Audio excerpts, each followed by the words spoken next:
Hello, everyone, and welcome to a new episode of He's Not Wrong, and I'm your host, Chad D. Okay, so first off, I have to address the elephant in the room. My voice sounds off because I'm sick.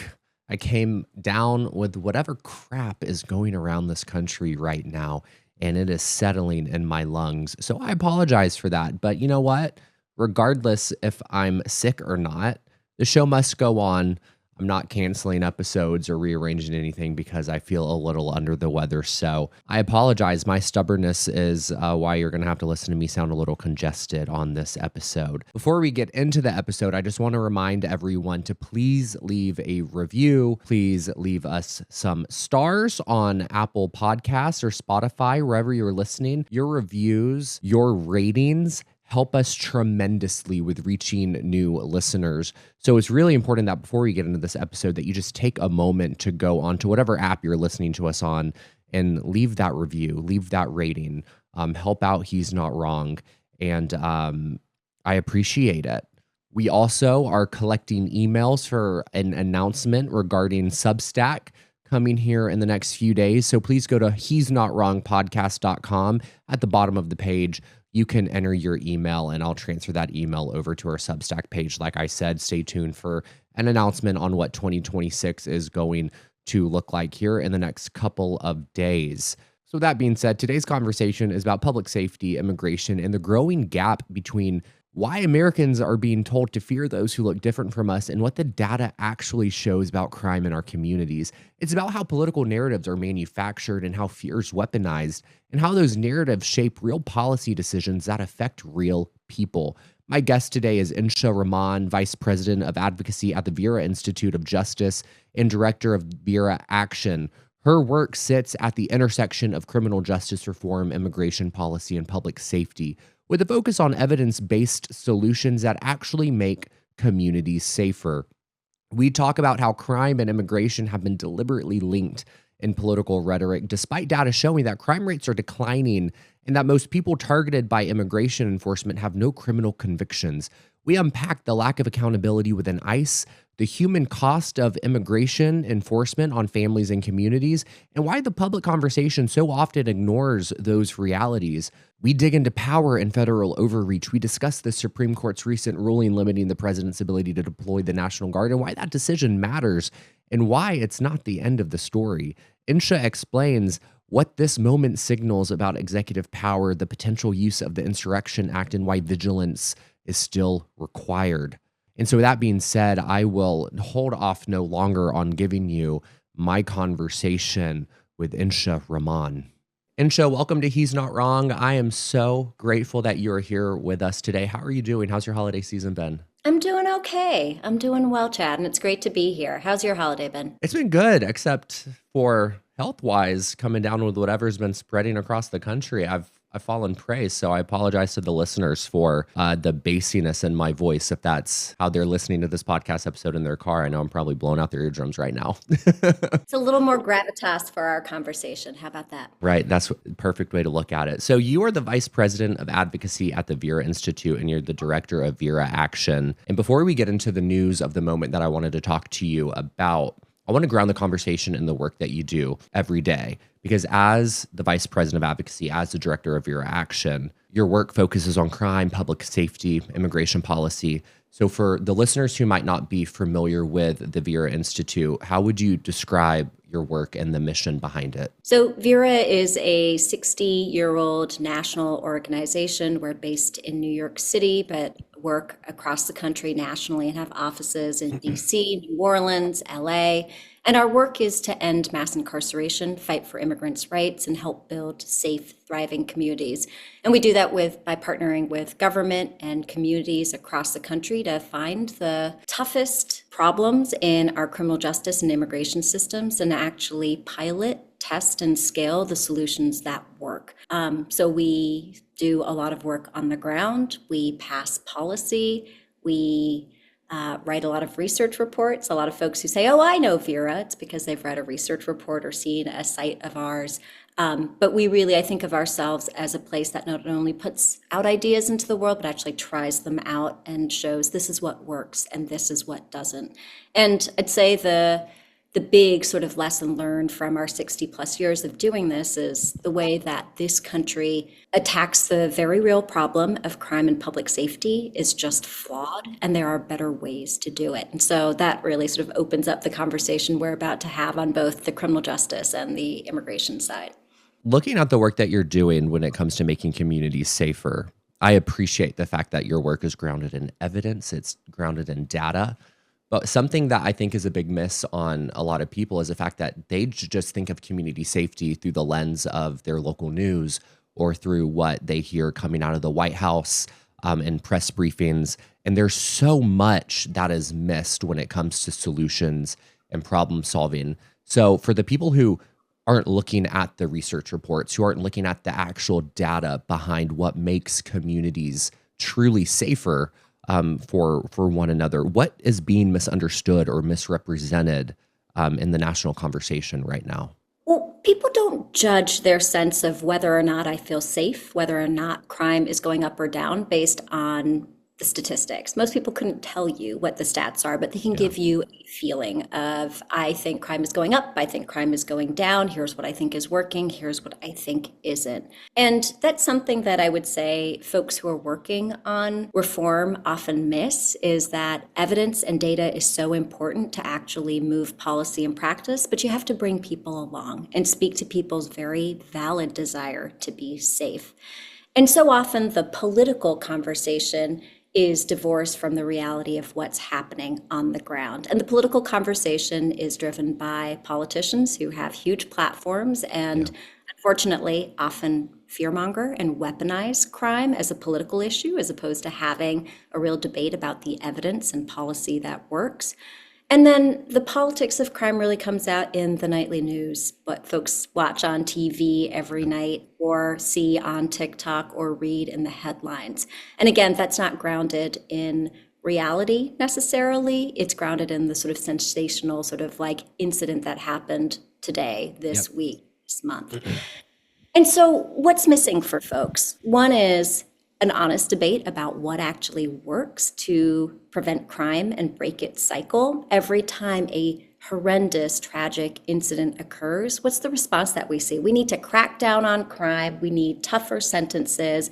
We need harsher laws. And we've done that in this country for 50, 60 years. It has driven the rise of mass incarceration.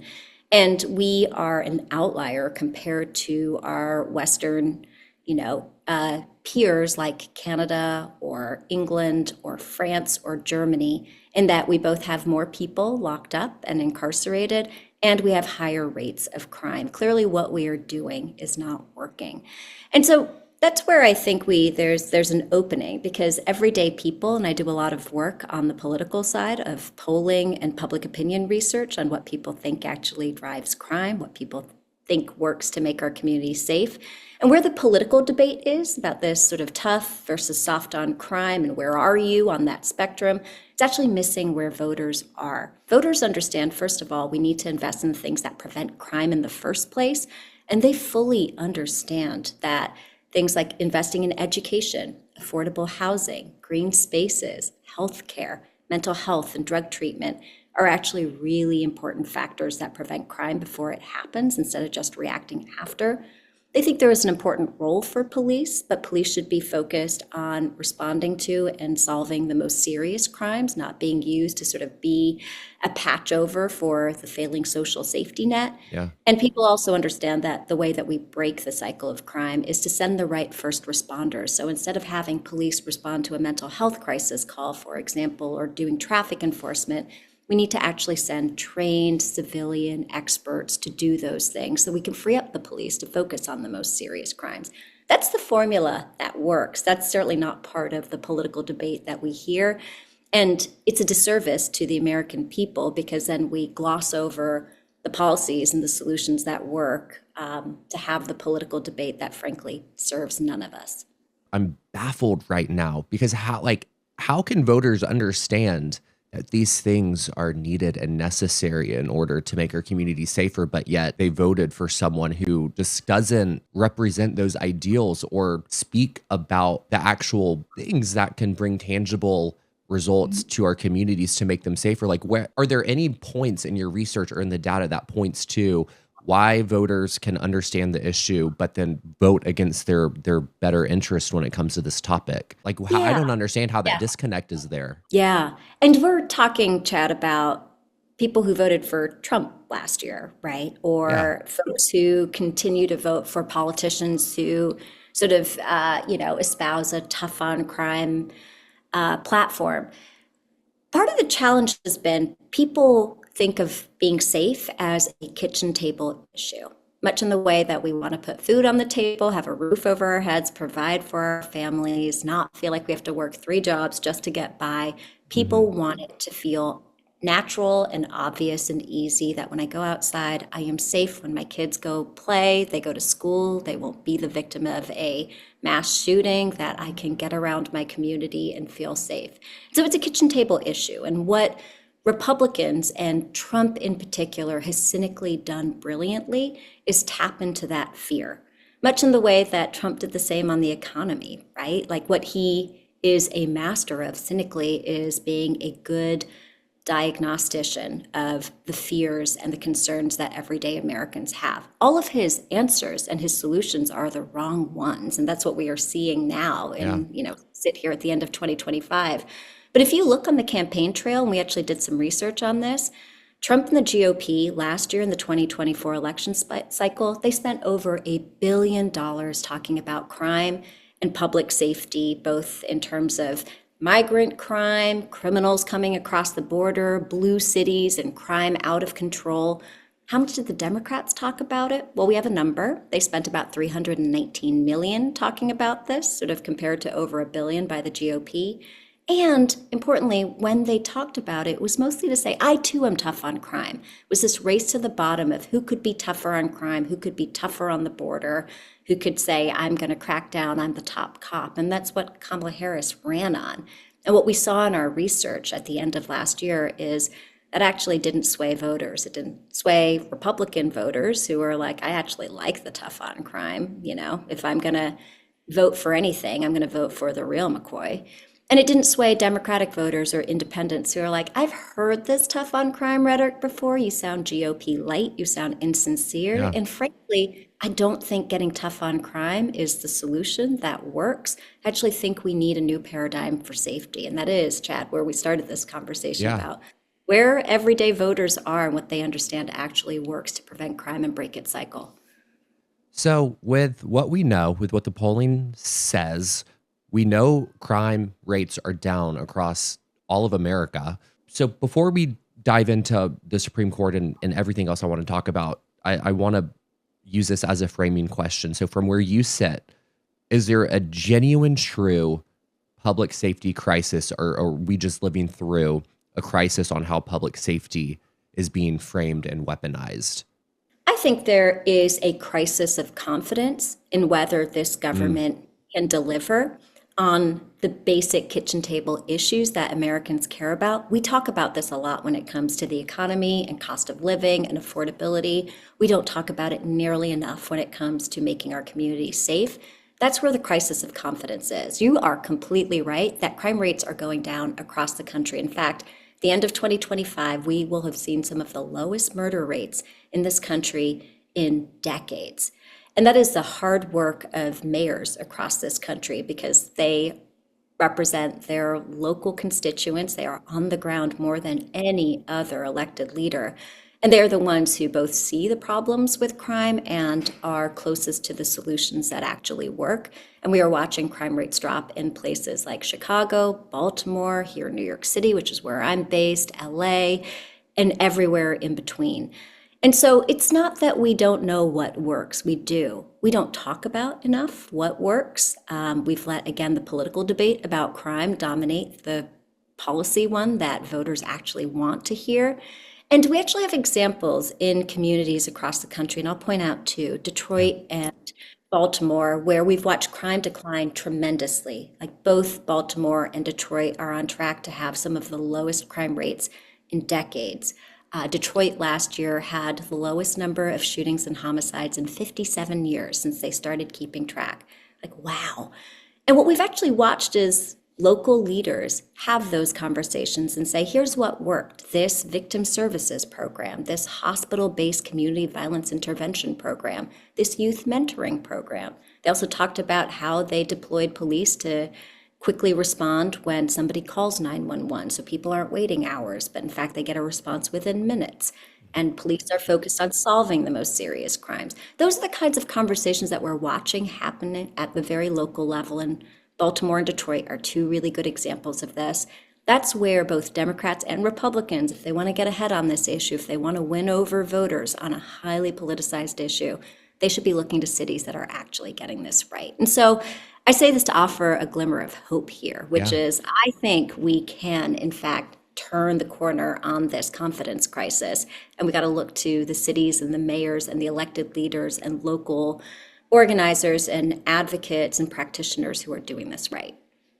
I mean, you stole the thunder right out from under me, because there's two Sorry. questions that no, don't apologize. I love it, because there's two questions that I love to ask each of my guests, and that's what gives you hope, and then how to get involved in the community. And we haven't really gotten into community involvement yet. We will later in the episode. I've said it for like the past 3 episodes. There's 2 storylines to the podcast.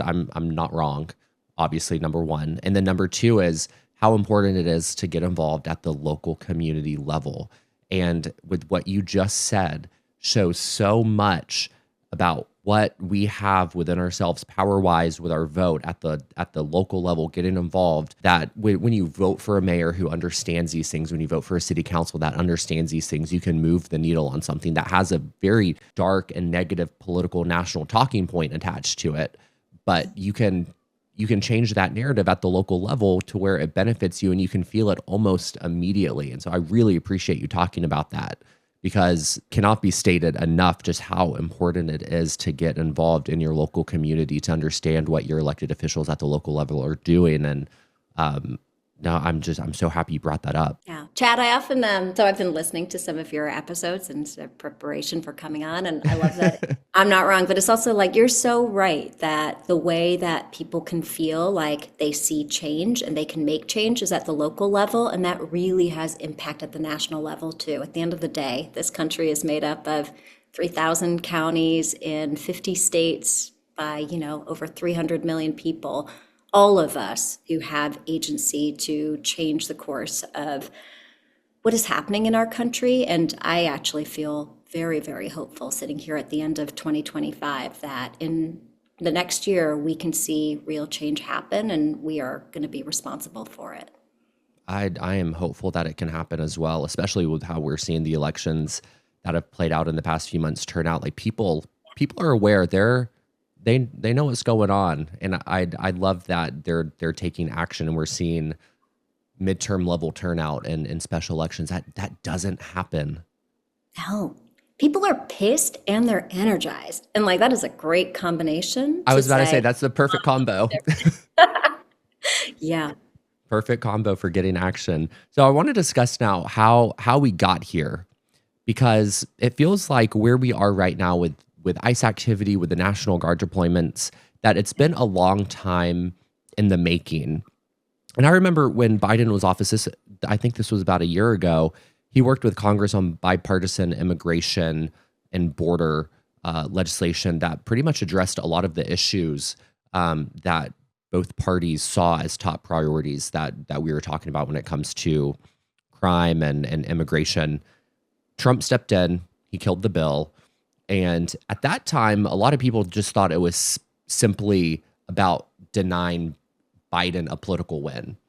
And it obviously was a bit deeper than that. But looking at what's happening now, it's very clear that that bill would have also limited Trump's ability to justify what he's doing now. And I know there in Project 2025, they laid out how he would use a National Guard, how he would use ICE. And so we knew what the plan was, and that bill would have effectively stopped that plan from going into action. So what I'm curious about from your perspective is, was the groundwork for the moment that we're in now laid well before that, or was that the first clear point where we could see how serious Trump was about immigration enforcement and being this aggressive with it? after Biden won in 2020, Democrats missed an opportunity to take on immigration as a comprehensive issue.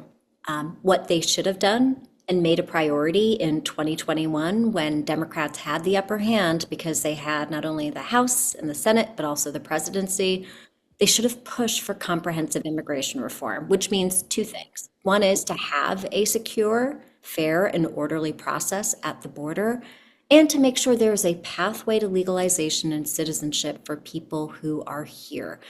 And the bipartisan bill, negotiated by Senators Lankford and Sinema, that had a fair amount of bipartisan support, including support from Biden, I frankly think was too little, too late, because it only focused on the border security aspect and not in ways that actually would have fundamentally solved the problem that had been building over many, many years.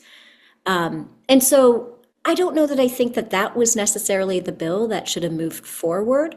I think the Biden administration missed an opportunity to address this issue much earlier on and before it became the crisis of busing, migrants to cities, sort of putting this issue on everyone's doorstep before the problem of fentanyl just surged. And the GOP, again, cynically but effectively sort of said, all of these problems you are seeing, higher cost of living, the opioid and fentanyl crisis, the feeling of not being able to get by, it's all because of this surge of immigration at the border.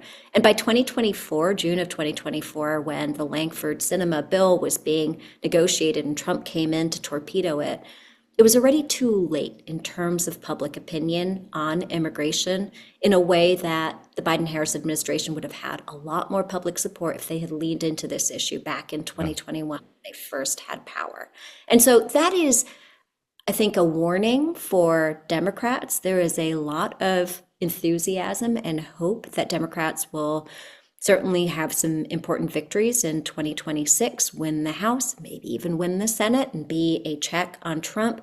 They should also be planning for what should we do on public safety, on crime, and immigration, because those issues are really closely linked in the public imagination for a whole host of reasons we can unpack. But that should actually be one of the first things that Democrats say, we're going to have a new paradigm for safety, stability, and security, both in terms of how we do crime and public safety, as well as how we do immigration, because the American people are owed something better than the status quo. I fully agree. When that bill was being proposed, it really did feel like something feels off. The timing felt off. It felt very rushed. Like it didn't have a genuine, we care about this policy because it's in the best interest of Americans. We care about it because it's politically advantageous for us to do it before the next election. And that is a big disconnect with voters, I believe. And you just back that up. And but I do want to unpack that link between crime and immigration. I know you just said it's linked for a whole host of reasons, but what is that link? Why is it linked? I know we talked about it with fear. They're using fear in politics to link it, but I want to unpack that a little bit if we can. Well, for so long, the issues of both crime and border security feel like, twin sides of the same coin. Yeah. And in the past several years, we have watched a whole lot of fear-mongering and anti-immigrant sentiment sort of like wrapped up in crime, right? When you think about 2024, what was the most frequent line of attack by Trump and the GOP? It was migrant crime, open borders, and that was really about tapping into the fear that people have of being safe, and sort of giving people who were rightly feeling like things are not going well. I don't know why I can't afford to make ends meet. I'm working harder than I ever have before, and life feels less attainable. And the GOP did, again, a cynical but brilliant job of giving people an answer. And they said it was immigrants. It's immigrants that are taking our housing, taking your jobs, taking your health care, taking your benefits, and they're not putting everyday Americans first. That's the problem with Democrats. What did Democrats say in response?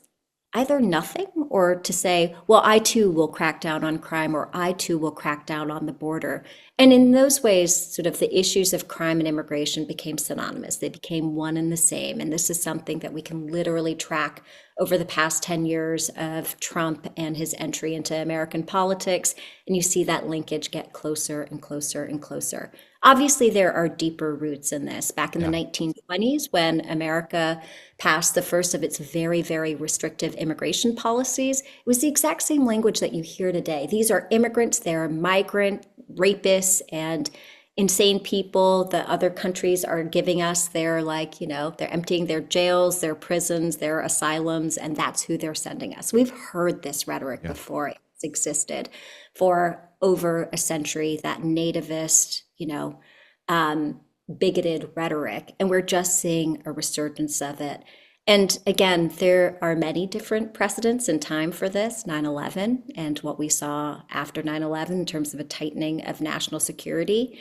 And, one of the things people often say, well, like, why should we be that worried about immigrants and foreign-born people in this country? Because even today, when we have immigration levels at some of the highest that they have ever been in this country, less than 15% of Americans are in fact foreign-born. But the reason that we should all care whether or not we were born in this country is because what this country and the government does to immigrants in terms of surveillance, in terms of running roughshod over constitutional protections, in terms of, sort of squeezing and pushing them to the margins. When it happens to immigrants, it will next happen to someone else and someone else and someone else, and eventually it will come to you, which is why it matters to stand up. And again, to the point of hope, Chad, we're actually seeing that at the local level as we have watched the National Guard be deployed to cities over the past year. We've watched immigration enforcement ramp up across the country. We're watching everyday people, including a lot of people who are like, I'm not an immigrant, but I see what is happening to my immigrant neighbor, and I'm very afraid for them, and I'm very afraid for me. That is exactly the right reaction to have. Speaking of the National Guard being deployed in cities across the country, we just saw last week, or the week before, we just recently saw, how about we say that? We just recently saw that the Supreme Court blocked Trump from deploying the National Guard in Illinois, which I think is pretty notable given how supportive they have been to his policies and executive orders so far in this term. So can you explain what that ruling actually reinforces when it comes to this idea of limits on federal power being placed within states? As much as we feel like what is time in these moments, you are absolutely right that it was just last week. It was on December 23rd that the Supreme Court and its shadow docket, which is its emergency docket, essentially released a very short opinion saying that Trump had not met his burden of proving why he should send the National Guard into Chicago. This is a really important ruling, but I also want to be careful not to overstate that this is like a huge win that has, sort of like will prevent the Trump administration from sending the National Guard or other federal agents into other cities. It's not quite that momentous. So I want to be clear for our listeners that it's a very important ruling, but it's not like, okay, we won, we're done with that problem. We should actually fully expect this administration to maneuver in other ways to try and get around this decision. So here's what the Supreme Court in the emergency docket ruled last week. Essentially, the National Guard can be deployed either by a governor or by the president and the federal government, but only in limited circumstances. And the president is authorized to send the National Guard into a city or a state if one of three conditions are met. There's a danger of invasion by a foreign nation. There's a rebellion or a threat of rebellion, or, and this is the basis that the Trump administration claimed that they can send the National Guard and other federal troops into Chicago, that the president is unable using regular forces to execute the laws of the United States. And basically, the Trump administration said there is a lot of backlash to and attacks on immigration agents in Chicago, and we need to send in the National Guard in order to protect them, and we can't do that in any other way. And this Supreme Court said, actually, Regular forces are not civil law enforcement, the National Guard, or ICE agents, that is the military. You cannot actually claim this power by which to justify sending in the National Guard. That's not a legitimate sort of use of regular forces, or that's not sort of consistent with longstanding sort of federal law about what regular forces are. This is all very complicated, but here's where this comes down to. It means Trump can't send in the National Guard based on the justification that he and his administration have given so far in Chicago. But what they could do, and this is where we need to be careful, is they could say, well, we're going to use the Insurrection Act to actually send in the military into cities. And mind you, this is like, we thought sending the National Guard in was unprecedented. Turns out it's actually not, and I'll get to that in a second. But sending the military into cities across the country is, in fact, unprecedented. And unfortunately, this Supreme Court decision actually opens the door to say that might be the way that you do this, not through the National Guard, but through the military. And so that's why this decision is both really good for the immediate, but also should get us ready for where is the Trump administration going to go next. And I know legal scholars and other really smart folks are getting ready for those legal challenges if, in fact, Trump uses the Insurrection Act to try and send the military into cities, which, given how much crime is a centerpiece of his authoritarian sort of overreach, I could see that happening in 2026.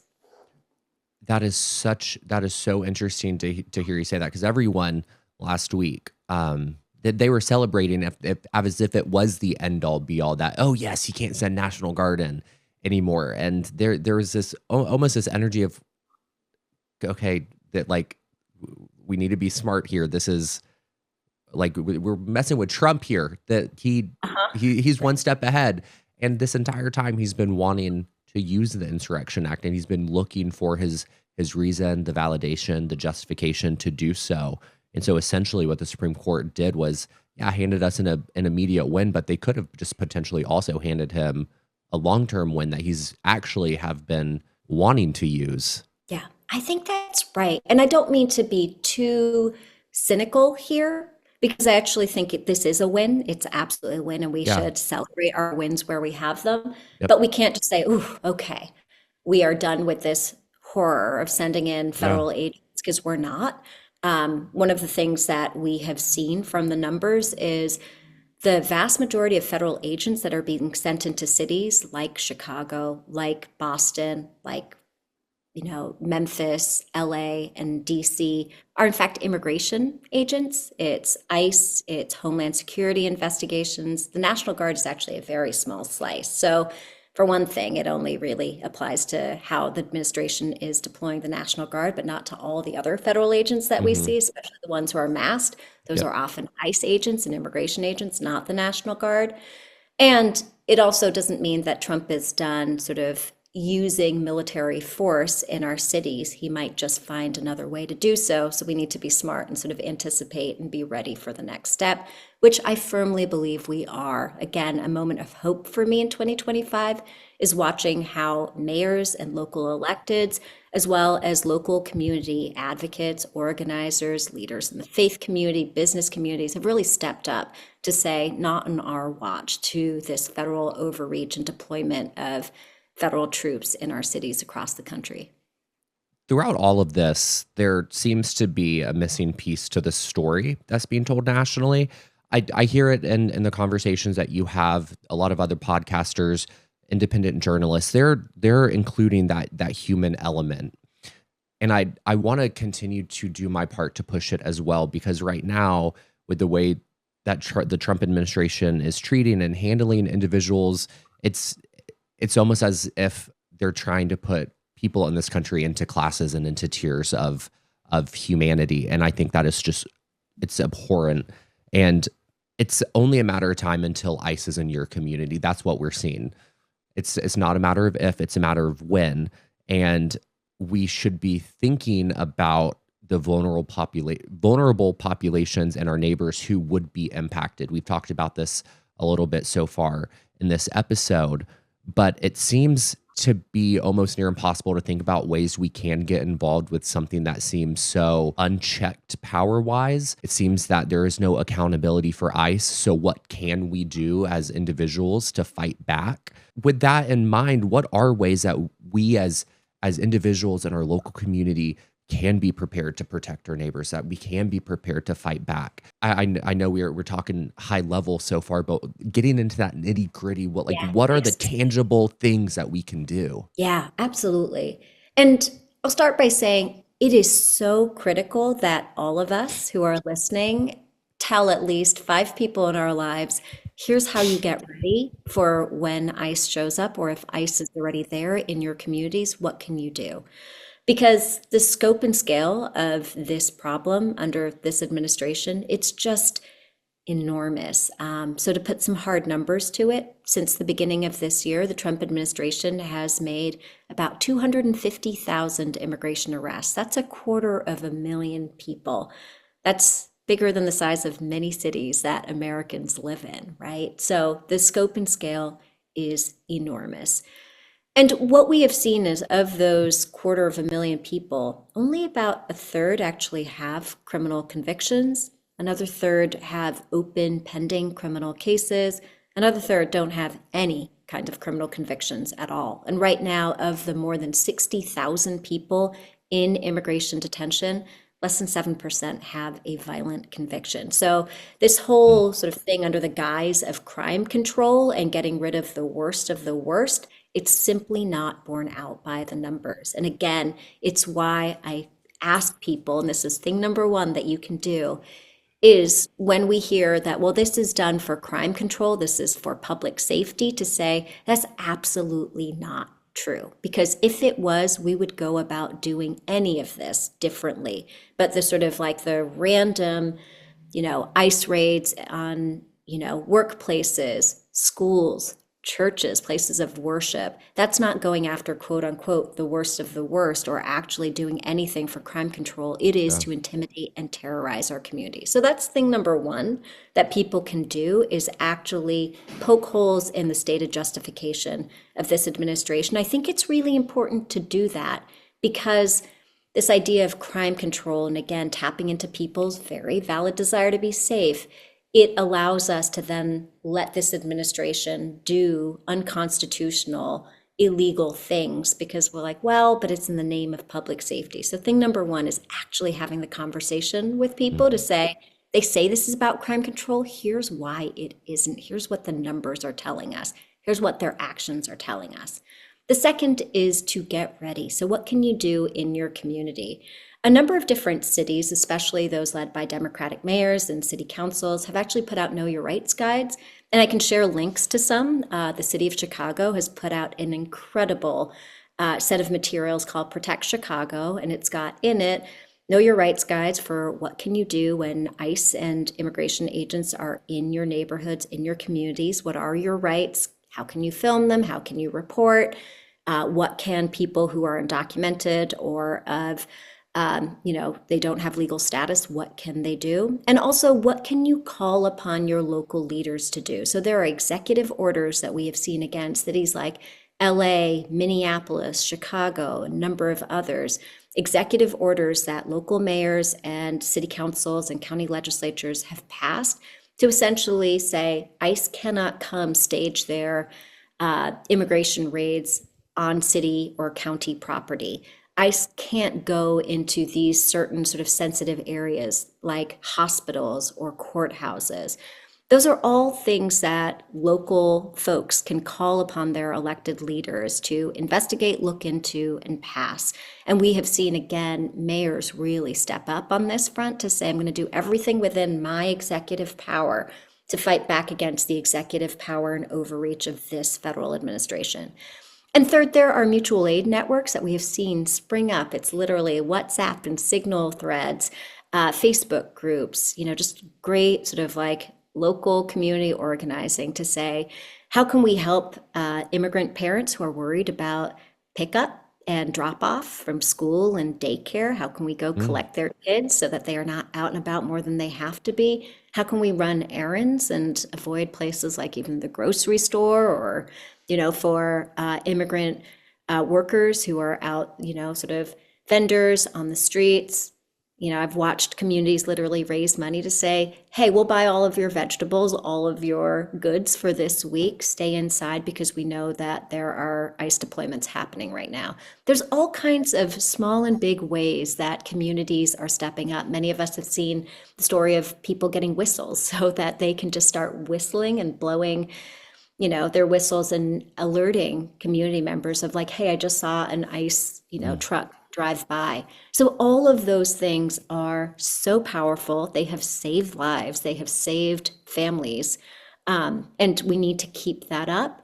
And what they also do is make people sort of see with their own eyes what is happening and saying, not in my name. This is not the federal government I voted for. And we're seeing many folks who voted for Trump last year say, this isn't what I meant when I said I wanted a secure border and, to put Americans first. I didn't mean to actually go after our immigrant neighbors and in some cases, not even immigrant neighbors, but US citizens who are being picked up, rounded up in these awful mass enforcement raids. I love that so much. The idea that I might not have a whole lot of money to donate to an organization, but I have time. I'm going to go to the grocery store no matter what. So how can I help someone out with the things that I'm already going to do in my community to make a difference? I can buy their groceries for them while I'm buying mine to ensure that they're not going out into public longer than they have to be. That is so brilliant. And I don't want to say like help mutual aid is creative, but it is a creative way of thinking that allows people to see themselves helping out other people in their daily lives. Because I think for people who are just now trying to get involved in making a difference in their community because they're very put off by what they're seeing, that there's this idea that you have to have 8 hours a week to volunteer going across town to go to but you don't have to do that. You can literally help someone out by going to your local grocery store when you were planning to go buy your groceries yourself. Like, that is a brilliant way to help someone. Yeah, I love the simplicity of it. Have the Yeah. conversations, like sort of poke holes in the stated justification, call upon your electeds. Not everybody's going to do that, but some will. They want to know, well, what should I ask them for? Ask them to use their power to issue executive orders, to send out know your rights information, to, signal like, here's what we are doing as a city to keep our immigrant neighbors safe. Mhm. And to say, and here's what I'm going to do. I'm going to help with pickup and drop off at the grocery store, Yep. mutual aid. And again, as much or as little as people can do. It's actually, I think, again, inspiring and gives us hope to feel like Yep. there's something we can do. There's very much something we can do. Yeah. And we are watching public opinion shift on these National Guard deployments. So my organization, we did some polling on this back in late September after we saw the deployment of the National Guard, in LA back in June and then in DC in August. And even at that time in late September, sort of like early on in all of this, we saw that the majority of Americans were like, I don't think this is about public safety. I think this is political theater. That has only become more so, where people are like, this isn't helping with crime. This is going after and sort of expanding, again, authoritarian reach and political theater of this administration. And the more that we can keep calling it out, the more that we can have these conversations, the more that we can get everyday people who don't necessarily see themselves as political, get involved at the very local level, the more I think we help to shape the national Mhm. conversation about what actually works to deliver public safety. It's not this. You talked a little bit about calling your representatives, local and state leaders, and demanding them to put out more resources, it almost feels like a guardrail, a level of accountability. But Mhm. right now, it feels, and I know we've talked about this a little bit, but it feels that ICE is just so untouchable that accountability is just not there for them. Is there Yep. any real pathway for accountability as it relates to ICE? And if so, like what does accountability look like there for them? Yeah, well, there's two important things to know here. One is we have a constitution and constitutional protections. And that applies to non-citizens and immigrants as well as US citizens. Hmm. And so people should not feel like just because they are not US citizens that they have any less in the way of constitutional protections from government overreach and from abuse of power and authority by federal or local law enforcement agents. So that's thing number one to understand, is that people do have constitutional rights regardless of status. The second is, what measures of accountability are there for ICE agents and federal agents? And most people are familiar with, in the criminal justice system, in the legal system, if the police act in violation of the Constitution, say somebody's Fourth Amendment rights, whatever they recovered, contraband, illegal, drugs, guns, that gets suppressed, meaning it doesn't get to be used against the person in a criminal case. And the idea is, it's called the exclusionary rule. It's to deter police misconduct and unconstitutional behavior. That kind of safeguard that's in the criminal legal system doesn't exist in the immigration system, because the immigration system is a federal civil system. And so there's been a series of Supreme Court rulings that have basically excluded ICE and Border Patrol from the same kinds of constitutional safeguards that you see in the criminal legal system. That said, if a ICE officer violates your constitutional rights, comes into a private home or other private area without a warrant, or abuses somebody, beats them up, physically harms them, there are still protections under federal law, and folks should explore them. What we've seen is some states actually move to create more of a mechanism to hold ICE agents accountable. Illinois just passed some really great legislation that Governor Pritzker signed into law that basically gives residents a cause of action to sue ICE officers if they in fact violate their rights. So there are things that states can do, even though Supreme Court law and sort of like federal law in general is not as great and not as protective of people in terms of the immigration sort of like context as it is in the criminal justice context. We're going to get into the Constitution and due process a little bit more in just a second, but I want to talk about the 60 Minutes CCOT segment that was pulled just last weekend. What, just high level overview, what was your initial reaction to that story? My initial reaction to the story of CBS pulling the story on CCOT, which became a story within a story, is I shouldn't be surprised, and yet I am, and disappointed to the extent that mainstream media will go to bury stories that feel inconvenient to this federal government because they don't want to get on the wrong side of them. And we have seen since the beginning of this second Trump presidency, we have watched law firms, mainstream media, corporations, the tech industry just fold to President Trump. And this felt like yet another example of that. And that's how it should be understood, sort of nothing more and nothing less. And then what is tragic about it is people who have seen the conditions at CCOT, which is this awful, awful mega prison, would say, well, that feels like un-American. How are we treating people like that? And what is important about that conversation is, well, we have a lot of those same human rights violations, abuses in American jails and prisons. This is not a uniquely sort of foreign problem. We are exporting, I suppose is the right word, exporting our human rights violations when it comes to jails and prisons elsewhere. But that doesn't mean that we let ourselves off the hook. And it's not just Trump and Republicans, but it's in fact true of Democratic administrations as well in this country. I live in New York.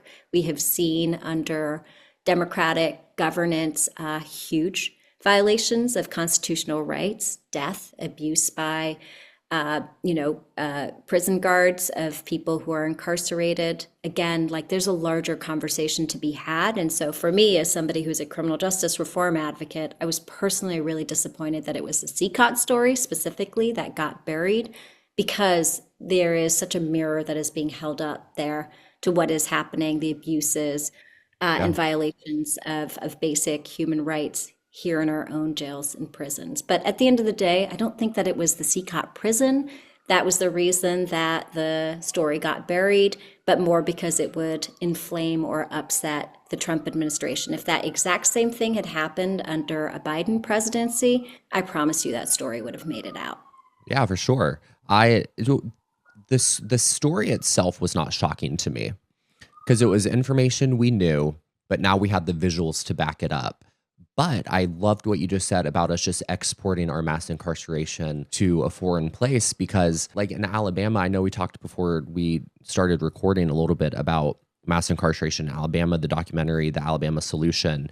It is something that we are used to in this state.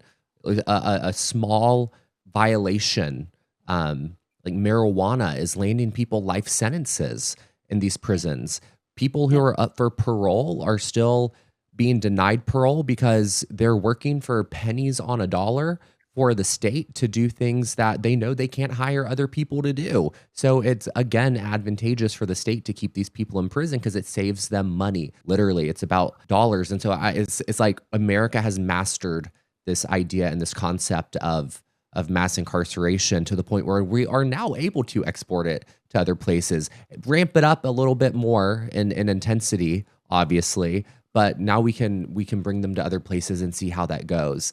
And so again, wasn't shocking. It was more so shocking that, as you said, the lengths that they would go to bury a story, to protect an administration that is just corrupt and unjust in so many ways. But I think the deeper thing to the CCOT story that did disturb me was the denial of due process for these individuals who were sent there. They were lied to about where they were going. They, again, no due process, and yet they were just sent to this place to get sexually, physically, mentally abused and tortured. And without that legal protection in place, when that's removed here in America, what kind of precedent is that setting for our future? Chad, to your point that we are exporting the harms of mass incarceration elsewhere, and that's what CCOT sort of revealed. For folks who think, well, that feels like hyperbole or doesn't sound right to me, how could we do that in America? Folks should watch The Alabama Solution. It's on Netflix. It's an incredible documentary that literally is shown from the perspective of Alabama Mhm. prisoners who are taking footage from inside the Alabama prisons, and the conditions are as bad as what we saw in CCOT. They just are. So I just want to say that really explicitly for folks who think, Sure. how could that be in our country? It is, in fact, how our jails and prisons are often run as well. Now, in terms of due process, the lack of due process in this administration, in the immigration system, should be a cause of alarm for all of us. And again, it's this idea of what they are doing to immigrants and non-citizens is only going to sort of roll downhill to the rest of us soon enough and be used as justification. And how are we seeing due process just like run roughshod? Let me give you one really specific example. Yes. For decades in this country, in the immigration system, the idea was if you have a pending immigration case, there is due process, in that there is a court case, there will be hearings, there will be an adjudication.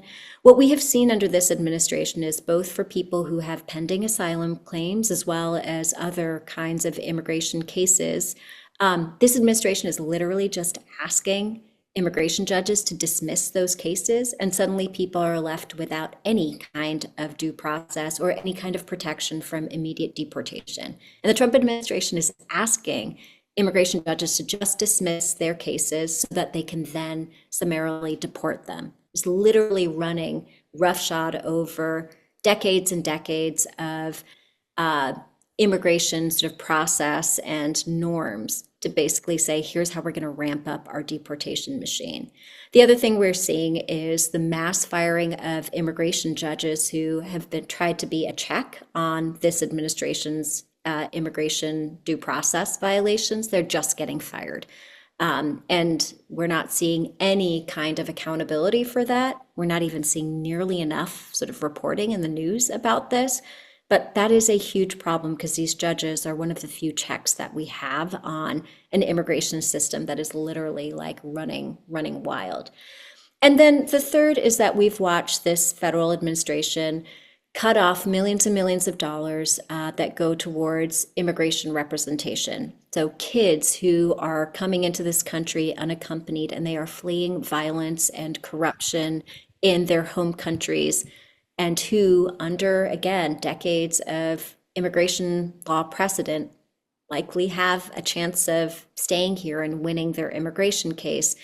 Those 4-year-olds, 6-year-olds who don't speak the language, who certainly don't understand the immigration court process, are now being left to fend for themselves without a lawyer. Like, that is just crazy. Yeah. And again, for folks who are like, well, they're immigrants, why should we be spending all of this money? Well, first of all, we're all people, and those immigrant children and others could be any one of our kids. Yeah. So I know most people have a sense of like decency and humanity.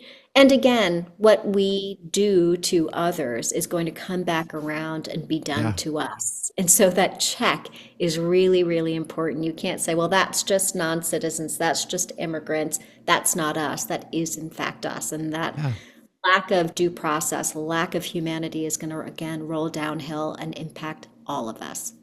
Yeah, but how we treat others says more about our values as a country. The way that we are willing to treat immigrants, the way that we are willing to treat people who are non-citizens, that says so much about how we are willing to treat people who are citizens. And that is, I don't think there's a word to describe just how horrifying that is to me, for how far they're willing to go to really just make life miserable for so many people. Because if they're willing to do it to them, there will be a point in time where they're willing to do it to us. If there's no checks, if there are no guardrails in place to stop them from what they're doing for these people, then what are the lengths that they're willing to go to do it to us? I think that we should all care. Right. I was going to go somewhere with that, which is a more hopeful thought.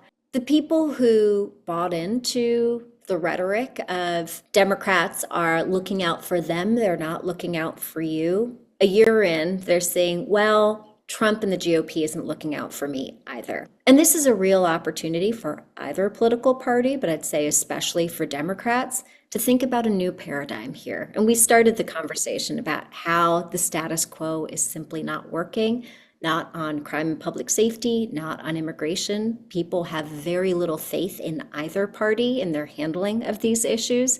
Sure, Trump and the GOP gets a sort of like polling advantage, but it's only because they talk about the issue more, not because they're doing anything about it. And so in 2026, we will see the issue of crime weaponized on the campaign trail as the midterms approach. And this is an opportunity for Democrats to stop being silent on the issue, to stop ceding ground, to stop going GOP light, and to actually adopt a new paradigm for safety. And that is going to be, I would say, a game changer in both, the political realm, but also as a matter of policy and reaching people and saying, like, we are not going to let this administration use the guise of crime control to advance an authoritarian agenda. Democrats will stand up for what actually works to make our communities safe. And like, we are the ones who are strong on this, not the Trump administration. So I do want to say, like, I think everything that we are talking about and these excesses and this overreach and these violations, they open up an opportunity for Democrats should they seize it. And, this huge fight within the party of, do we sort of moderate or become more progressive, actually misses where voters are, which is voters across the political spectrum, we've seen from our polling, actually believe in this new paradigm, the one that we laid out sort of early on. Yeah. In this podcast, they actually don't think we need to get tough on crime. They don't. Well, I want to say that keep it in the light of hope. You give me hope. The work that you're doing, the things that you are sharing with my audience, all this knowledge, the actions that we can take, everything that you are doing to further this message, that gives me hope for our future. And I'm really excited to see how Democrats respond with this opportunity, messaging wise, in 2026, because I feel like they're getting there. And I think having these conversations, the one that we're having today, can only help them to continue to get to that point where the messaging is on point. But we have reached the end of our conversation, and I ask all my guests in the final question what they're not wrong about. So I want to know now, what is it that you are not wrong about? I'm not wrong that people are pissed and they're also energized. And we talked about that earlier on to Yep. say that is a potent combo. And I think that's really true. And we need to harness that energy for so much more good in 2026. And I feel hopeful we can. I agree with you. You're not wrong about that. You just gave me the inspiration for the episode title for this one. So thank you for that. Love it. And Love listen, I appreciate your time with us today so much. The audience doesn't know this, but we had this conversation scheduled a few weeks ago, and I had to cancel it for reasons outside of my control.